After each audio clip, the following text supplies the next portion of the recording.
ఇప్పుడు నేను చెప్పేది మీకు చాలా హార్ష్‌గా అనిపించొచ్చండి. కానీ మనలాంటి మిడిల్ క్లాస్ వాళ్ళు ప్రతిరోజు డబ్బుల కోసం పనిచేస్తూ ఉంటే, రిచ్ పీపుల్ మాత్రం ఒక సెపరేట్ మైండ్ సెట్‌తో వెల్త్ జనరేట్ చేయడానికి పనిచేస్తుంటారు. ఇద్దరూ పనే చేసేది. కానీ ఒకళ్ళు వెల్త్ జనరేట్ చేసుకుంటుంటే, ఒకళ్ళు మాత్రం 20, 30 సంవత్సరాల పాటు కష్టపడుతూ డబ్బులు మాత్రమే సంపాదిస్తున్నాడు. జనరల్‌గా మాట్లాడుకుంటే క్లియర్‌గా కొంతమంది బాగా డబ్బులు కంటిన్యూయస్‌గా సంపాదించగలుగుతారండి. కొంతమంది మాత్రం అలాగే ఉండిపోతారు. ఎస్పెషల్లీ ఇలాంటివి మనలాంటి మిడిల్ క్లాస్ వాళ్ళలో చాలా ఎక్కువ చూస్తుంటాం. ఎందుకిలా జరుగుతోంది అంటే మన ఆలోచన విధానం.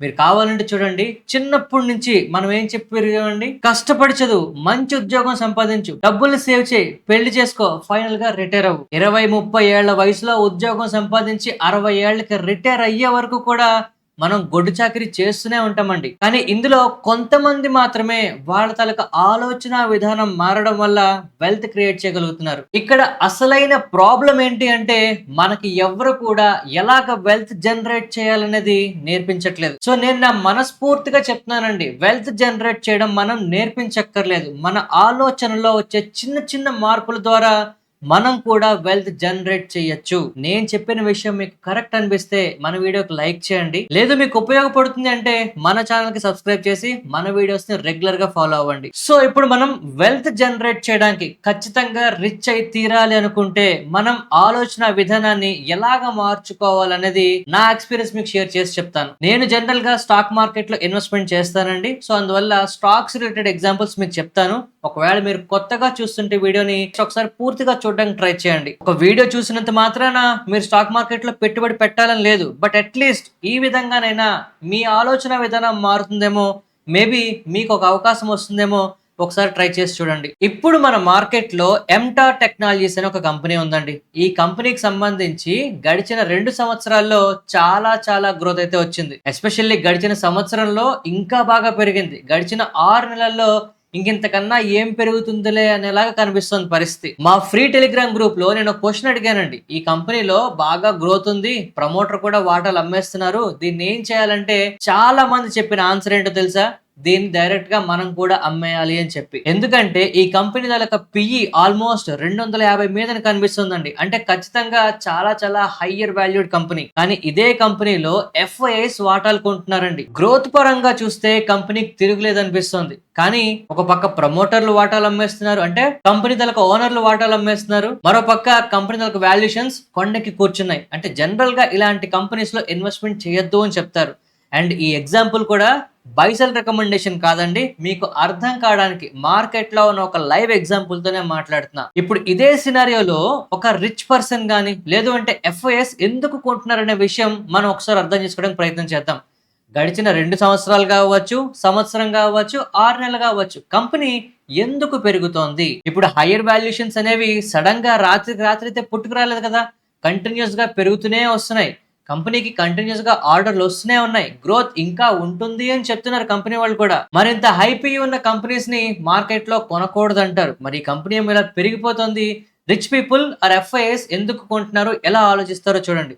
అసలు ఈ కంపెనీ పెరగడానికి ప్రధాన కారణం అందరికీ తెలిసే ఉంటుందండి. కొత్త వాళ్ళకైతే నేను చెప్తున్నాను. బ్లూమ్ ఎనర్జీ అండి. ఇది ఒక ఎంఎన్సి కంపెనీ. ఇది అమెరికాలో ఉంటుందండి. ఈ కంపెనీకి వస్తున్న ఆర్డర్ల కారణంగా వాళ్ళకి కావాల్సిన ప్రొడక్ట్స్ ఏవైతే ఉన్నాయో అది ఎంటార్ టెక్నాలజీస్ వాళ్ళు తయారు చేసి పంపిస్తున్నారండి. అయితే ఇక్కడ అసలైన విషయం ఏంటంటే ఎంటార్ కి 50% అబోవ్ ఆర్ 60% వరకు కూడా మాక్సిమం రెవెన్యూస్ అన్ని కూడా ఈ బ్లూమ్ ఎనర్జీ అనే ఒక కంపెనీ దగ్గర నుంచి వస్తున్నాయి.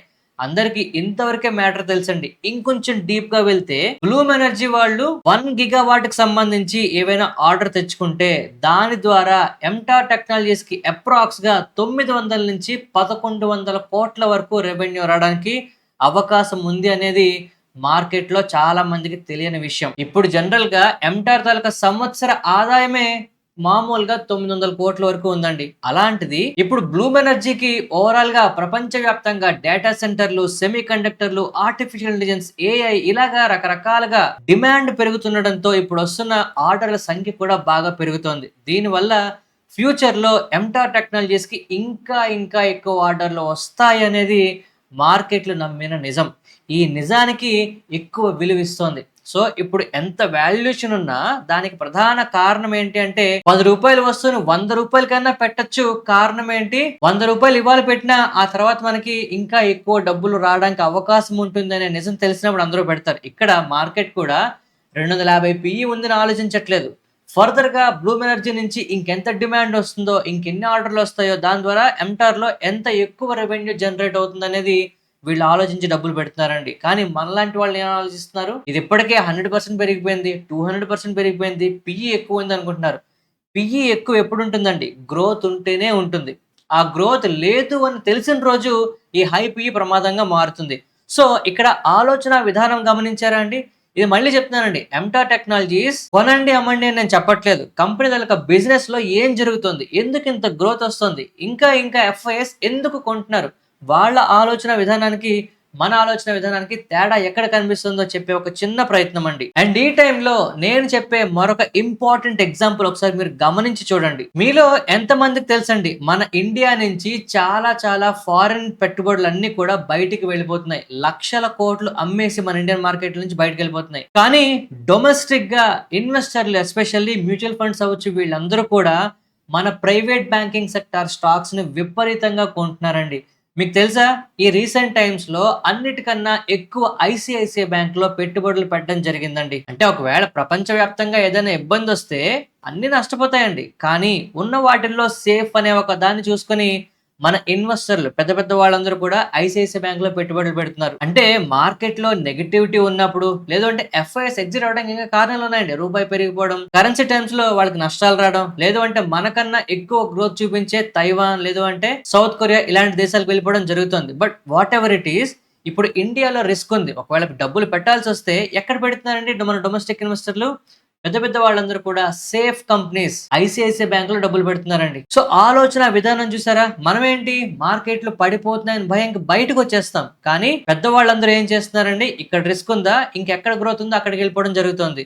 లేదు, ఉన్న వాటిల్లో ఏది సేఫ్ గా ఉంటుందో వాటిల్లో డబ్బులు పెట్టడం జరుగుతుంది. అంతేగాని డబ్బులైతే బయటికి తీయట్లేదు.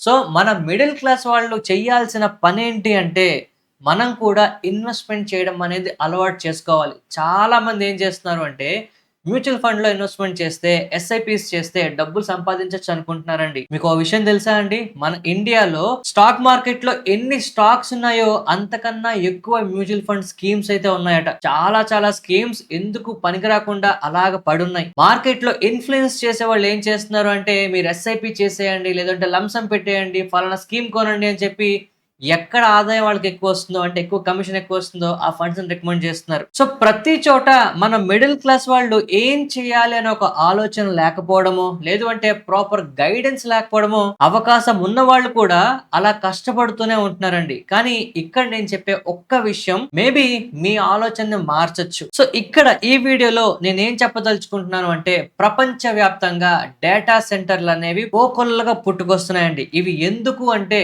కంపల్సరిగా వాటికి విపరీతమైన డిమాండ్ ప్రతి చోట కనిపిస్తుంది. అవునా? ఇవాళ మనం వాడే AI, social media, YouTube, what ever it is, అవి డేటా సేవ్ చేయడానికి కొంత ప్లేస్ కావాలి. లేదు, ఏఐ నడపడానికి కొంత పవర్ కావాలి. వీటన్నిటికీ ఇంటర్లింక్డ్ గా వెనకాల కేబుల్స్ ఉండాలి. దానికి ఇన్ఫ్రాస్ట్రక్చర్ కావాలి.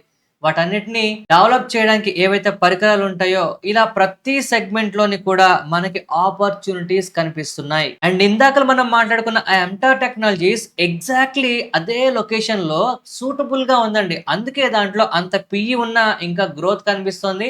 ఎఫ్ఐఎస్ పెట్టుబడులు పెడుతున్నారు. సో ఓ పక్క ప్రమోటర్లు అమ్మేస్తున్నారు కనుక, ఒక రిటైల్ ఇన్వెస్టర్ గా, ఒక మిడిల్ క్లాస్ పర్సన్ గా మనం ఆలోచన విధానం ఏ విధంగా ఉండాలండి? సింపుల్ గా స్టాప్ లాస్ పెట్టుకొని అందులో మెయింటైన్ చేయాలి తప్పితే దాన్ని బ్లైండ్ గా అమ్మేయకూడదు. ప్రమోటర్ వెళ్ళిపోతున్నారండి, వాళ్ళ కంపెనీలో లాభాలు వస్తే అమ్ముకుంటారు. కంపెనీ ఫ్యూచర్ ప్రాబ్లం ఏమైనా ఉందా? లేదు కదా. బిజినెస్ గ్రోత్ కనిపిస్తుంది కదా. సో అందువల్ల ఎఫ్ఐఎస్ వస్తున్నారు కనుక మనం కూడా ఒకవేళ ఇన్వెస్ట్మెంట్ చేసి ఉంటే స్టాప్ లాస్లు పెట్టుకొని మెయింటైన్ చేస్తాం. సో ఒక్క మాటలో చెప్పాలి అంటే, మన మైండ్ సెట్ ఎంటార్ టెక్నాలజీతో కంపేర్ చేస్తే ఎలా ఉండాలి అంటే, ఎంటార్ టెక్నాలజీస్ లో పెట్టుబడులు ఎందుకు పెడుతున్నారో అర్థం చేసుకోండి. ఏఐ అనేది ఇప్పుడు ప్రపంచాన్ని నడిపిస్తుందండి. దానికి కావాల్సింది ఎలక్ట్రిసిటీ, కూలింగ్, కొంత బ్యాకప్, అలాగే దీని అంతటికి కావాల్సిన ఇన్ఫ్రాస్ట్రక్చర్, ఇవన్నీ ప్రొవైడ్ చేయడంలో కీలక పాత్ర పోషించే ఒక ప్లేస్ లో ఎంటార్ టెక్నాలజీస్ మనకి కనిపిస్తుంది. అందువల్లే దీనికి ఇంత డిమాండ్ వస్తుంది. ఇలాంటి ఆలోచన విధానం మనం గనక అలవాటు చేసుకుంటే, ఇలాంటి కంపెనీస్‌ని వెతికి పట్టుకుంటే ఖచ్చితంగా మనకి ఫ్యూచర్‌లో వెల్త్ జనరేట్ అవ్వచ్చండి. బట్ ఇప్పుడున్న పరిస్థితి రేపు ఉంటుందన్న గ్యారంటీ లేదు. స్టాక్ మార్కెటే కాదండి. ఎక్కడికెళ్ళినా, ఏ ఇండస్ట్రీలోనైనా ఇవాళ బావున్నది, రేపు కాస్త కష్టకాలం రావచ్చు. బట్ ఆ కష్టకాలం తర్వాత కూడా బావుంటుందా? బావుండదా? అనేది స్టడీ చేయడమే చాలా మంది ఫెయిల్ అయ్యే విషయం. దీన్ని ఫెయిల్ అవ్వడానికి ప్రధాన కారణం ఏంటి అంటే మన మైండ్‌సెట్. మన మైండ్‌సెట్ ఖచ్చితంగా మార్చుకోవాలండి. సింపుల్. ఉద్యోగం చేస్తున్న వాళ్ళైనా, బిజినెస్ చేస్తున్న వాళ్ళైనా, ఎవ్వరైనా సరే ఇన్‌కమ్ వస్తే దాన్ని కొంత సేవ్ చేసుకొని, ఆ సేవ్ చేసిన దాంట్లో కొంత ఖచ్చితంగా ఇన్వెస్ట్‌మెంట్స్‌లో పెట్టుకోవడానికి ఇలాంటి టైమ్స్ కరెక్ట్ అండి. అంతేగాని అయితే పూర్తిగా డబ్బులు పెట్టేయడం, గ్యాంబ్లింగ్ చేసేయడం, లేదు అంటే బెట్టింగ్ యాప్స్ వైపు వెళ్ళడం, లేదు అంటే టిప్స్ ఫాలో అవ్వడం ఇలాంటివి చేయకూడదు. ఎగ్జాక్ట్‌లీ మనకున్న అవకాశం మేరకు మన ఆలోచన విధానాన్ని ఇంప్రూవ్ చేసుకొని, ఎలాంటి వాటిల్లో డబ్బులు పెడితే లాంగ్ టర్మ్‌లో మనకి డబ్బులొస్తాయో వాటిల్ని స్టడీ చేసి ఏం గాబరా లేదండి. 1, 2 సంవత్సరాలు స్టడీ చేసినా నెక్స్ట్ 5, 6 ఏళ్లలో మంచి వెల్త్ అయితే మనం క్రియేట్ చేయొచ్చు. ఇవాళ నేను చెప్పిన కొన్ని పదాలు మీరు వినుంటే ఏఐ అవ్వచ్చు, ఇన్‌ఫ్రాస్ట్రక్చర్ అవ్వచ్చు, పవర్ అవ్వచ్చు, డేటా సెంటర్స్ అవ్వచ్చు, కూలింగ్ అవ్వచ్చు. ఇలాంటి విషయాల్లో మనకి కొన్ని కంపెనీస్ ఖచ్చితంగా చాలా క్లియర్‌గా కనిపిస్తున్నాయండి. మీకు ఇలాంటి ఇన్‌సైట్స్ కావాలి అంటే ఒక్కసారి ఇక్కడ స్క్రీన్ మీద కనిపిస్తున్న ఈ వాట్సాప్ నంబర్‌కి హాయ్ అని మెసేజ్ పెట్టండి. నాకు అవకాశం ఉన్నంత మేరకు మీకు హెల్ప్ చేయడానికి ట్రై చేస్తాను. లేదు ఇలాంటి సినారియోస్‌ని మీరు రెగ్యులర్‌గా స్టడీ చేద్దామన్నా, మార్కెట్‌లో వస్తున్న ట్రెండ్స్‌ని ముందుగానే స్టడీ చేసి పట్టుకుందాం అనుకున్నా, మేము ఒక వర్క్‌షాప్ అయితే పెట్టామండి. 2026 స్టాక్ మార్కెట్ వర్క్‌షాప్ ఇది. దీంట్లో అవకాశం ఉన్నవాళ్ళు జాయిన్ అవ్వండి. మేము చాలా విషయాలు డిస్కస్ చేస్తూ ఉంటాం టైమ్ టు టైమ్. ఏదైనా సరే నేను ఒక విషయం అయితే ఖచ్చితంగా చెప్తున్నానండి. మార్కెట్‌లోనైనా, లేదు మన జీవితంలోనైనా మన మైండ్ సెట్ అనేది మారితే ఖచ్చితంగా మనం కూడా వెల్త్ జనరేట్ చేస్తాం. ఎంతసేపు కష్టపడాలి, డబ్బులు సంపాదించాలి, సేవ్ చేయాలి, రిటైర్ అవ్వాలి అనే కాకుండా ఒక్కసారి మనకున్న అవకాశం మేరకు వెల్త్ జనరేట్ చేయాలనేది ఆలోచించడం కనుక మొదలుపెడితే మనలో కూడా 100% మార్పొస్తుందండి. ఈ మార్పు మీ అందరిలో నేను ఖచ్చితంగా చూడాలని ఆశిస్తూ ఫినాన్షియల్ ఫ్రీడమ్ అనేది మనందరం సాధించాలని, దీంట్లో ఇవాల్టి నుంచే మీ ప్రయత్నం మొదలు పెడతారని మనస్ఫూర్తిగా ఆశిస్తూ మరొక మంచి వీడియోతో కలుద్దామండి. ధన్యవాదాలు.